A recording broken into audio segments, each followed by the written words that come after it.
Alright, ladies and gentlemen, welcome to your spoiler alert. I am Mike with Mike W Productions, as you probably know. Now, for those of you who don't know, this channel, we do movie and TV reviews for the most part. And for the most part, Disney / Marvel / whatever else they own, because the subscription to them is pretty cheap and you guys seem to like it. So, today we are talking about Hawkeye, or the Kate Bishop Show as I like to call it. So this episode is the last episode. I'm not sure if they're getting a season 2. It doesn't seem like it, but they might make a Kate Bishop show, or a Hawkeye-ette, or Hawkette, or whatever you want to call it. A few things happened in this episode. We found out that the mom was actually the bad guy the whole time. Okay, cool. The bad guy the guy who we thought was the bad guy was not the bad guy. Okay, cool. There is a Kingpin in this episode. It is D'Onofrio, and he is D'Onofrio. He's really good as Kingpin. Bartlett, they kind of wrap everything up. We find out that the mom was working for Kingpin because the dad owed money for gambling debts, like the original dad owed money for gambling debts and etc. And that the mom was working with Kingpin and the Tracksuit Mafia to pay off those debts. And yeah, it's just horrible people doing horrible stuff. So in that, we get Kingpin to come and try and clean things up. We get the LARPers LARPing in real life, as in real life situations, which is kind of weird because they're already like firemen and cops and stuff. It's like, what? Okay, so you're doing what you would do, but you're doing it in a costume now. Okay, cool.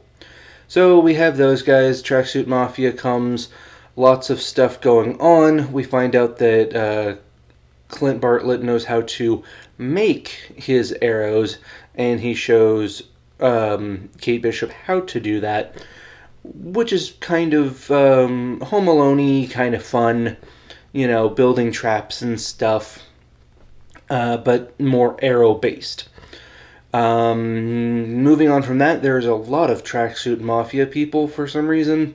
Like hundreds of people in New York are a part of this mafia, because that's what happens in this episode. They start getting chased. Natasha's sister finally finds out what actually happened, and that she was being lied to by this other person. They come to terms with that. And she pulls her punches with Kate Bishop. This was always an issue for me, is Kate Bishop was always kind of a lame duck superhero. There was nothing that made her kind of special. She learned how to do Taekwondo or something in a montage. And how to shoot a bow and arrow, again, in a montage. It's not like Natasha's sister, who we saw and know went through the Red Room, or the let's just call her all box checked girl. Checklist.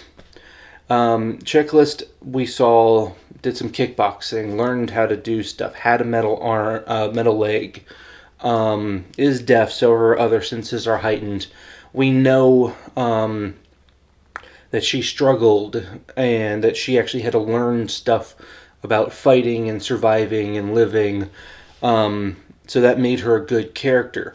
Kate Bishop is just a rich brat who took a couple of courses on how to fence and how to do stuff. Sure, she held her own against Kingpin, but if he really wanted to, he could have crushed her, to be honest. Like, we've seen him do that to full-grown men in other series, and even in the one that this version of Kingpin against the Daredevil.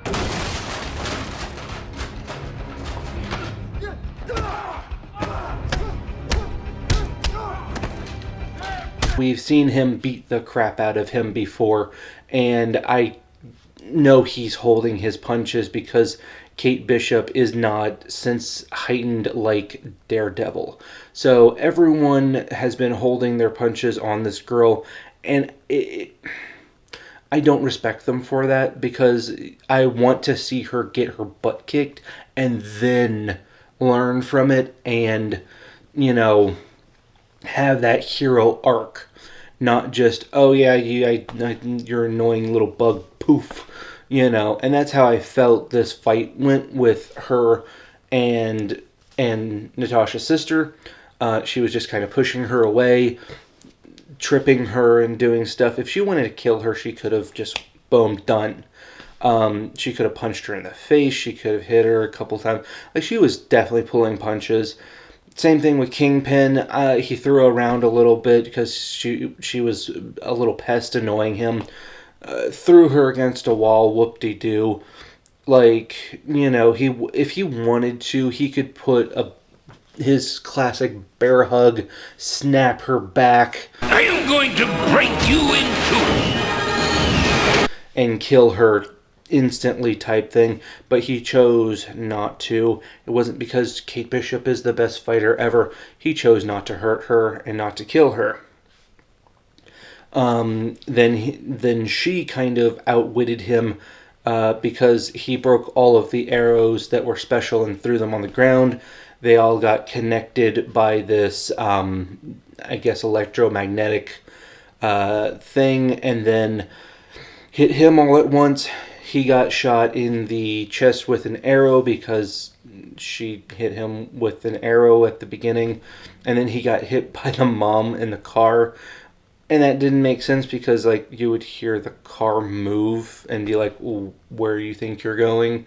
Like, that part totally didn't make sense how this car just came out of nowhere when she was, like, passed out, like, in the car already. And we didn't hear it move or see it move or anything. So, little continuity errors, and everyone's holding their punches on Kate Bishop. There is a scene where Lady Checkmark does confront the Kingpin. There is a shot, but we do not see who got shot. So I don't believe that Kingpin is dead. I think that he took the gun from her and shot her. Because he's the Kingpin. Like, you can't really kill the Kingpin like that. He's not... That's a weak way to go. So, I don't think he's dead. I think he killed Miss Checkmark. Or checked all the boxes, if you will. Because the character itself would not go out that way. That is a punk way to go out. So, moving on from that, the end of the show is all of this stuff gets resolved. The mom gets put in jail, and she's like, you put your family in jail? Yeah, well, you did some bad stuff, so that's on you. She goes to Clint Bartlett's house, meets the family. I'm surprised that they didn't bring Natasha's sister with them, because I know that they had a more familial relationship. That would have been cool, but they resolved that issue. And so we're moving on from that, and Clint burns the suit. The Ronin suit, so the Ronin is now considered technically gone. And then we get the end of the credits. There is an end credit scene, but it's totally a waste of time because it's basically just that one song that we saw at the beginning of the first two episodes, where they're singing about the Battle of New York, and Ant-Man is there, who's a little short dude. Not really worth the time. Is this a good series? It's a good waste of time. Is it a waste of time? Yes. It's a fun waste of time. I'm glad to see Kingpin in there. I highly doubt that he's actually dead because, again, he's a mainstay player in most of the MCU. In Hell's Kitchen, he is a bigger player, so I highly doubt that they would kill him off, especially since they just introduced Daredevil in the Spider-Man movies. I know I didn't say that before, but yes, he's in the Spider-Man movie, so I don't think that they killed him.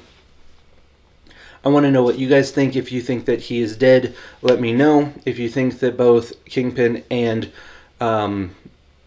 the Black Widow's sister were pulling punches, let me know in the comments. Thank you guys for getting this far in the video. Thank you to all of my subscribers. If you want to hit the little subscribe button, I will make it easy and pop it up over here for you guys. If you want to see another video, there should be one popping up here pretty soon. That's the end of this series. I know that there's a bunch of other stuff coming at the beginning of the year, so maybe I'll drop that in. If you guys have anything specific that you want me to cover, again, hit me up in the comments, and I will see what I can do. So, again, once again, thank you guys for tuning in. Go ahead and hit that little subscribe button and watch this video right here for me, and we will see you next time. Peace.